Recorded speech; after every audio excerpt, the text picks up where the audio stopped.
Thank you, Mr. Speaker. Mr. Speaker, and still I rise now to proudly yield time to a person with great honor and integrity, a member of this Congress who has been on the right side of righteousness, a member of this Congress who stands for those who are among the least, the last, and the lost. She hails from the 14th Congressional District in the great state of New York, the Honorable Ms. Ocasio-Cortez. I yield to her such time as she may consume. I thank the gentleman, Representative Green, for his graciousness. Today, the Republican House majority brought to the floor a resolution honoring, quote, honoring the life and legacy of Charlie Kirk.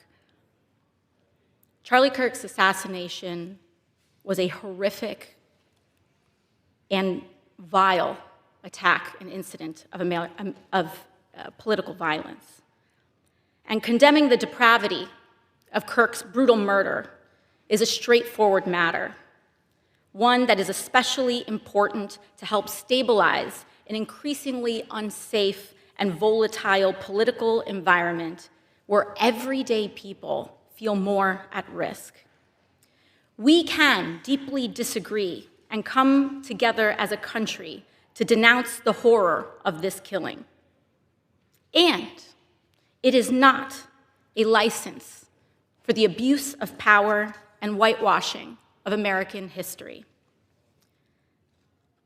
Today's resolution only underscores the majority's recklessness by choosing to author this condemnation and honoring on a purely partisan basis, instead of uniting Congress in this tragedy with one of the many bipartisan options to condemn political violence and Kirk's murder, as we did with the late Melissa Hortman.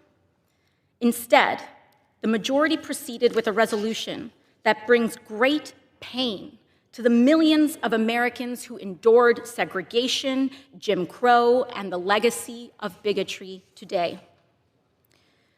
We should be clear about who Charlie Kirk was.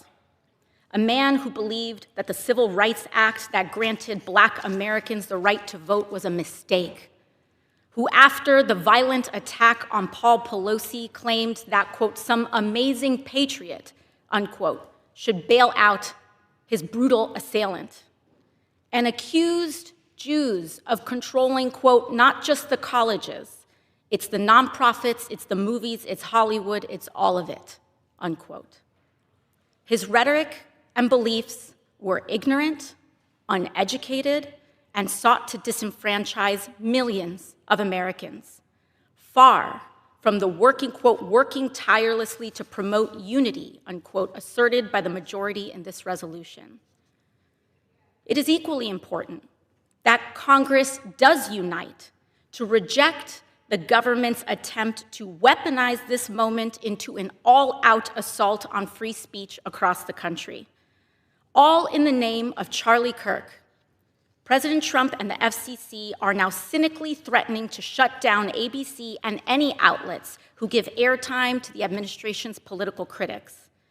This is a disgusting attack on the American people and the very First Amendment rights that define us as a country. It is also the ABC Corporation's responsibility to refuse to embolden and participate in this corruption and escalation of censorship. We continue to pray for Mr. Kirk's family and loved ones in the wake of this terrible act.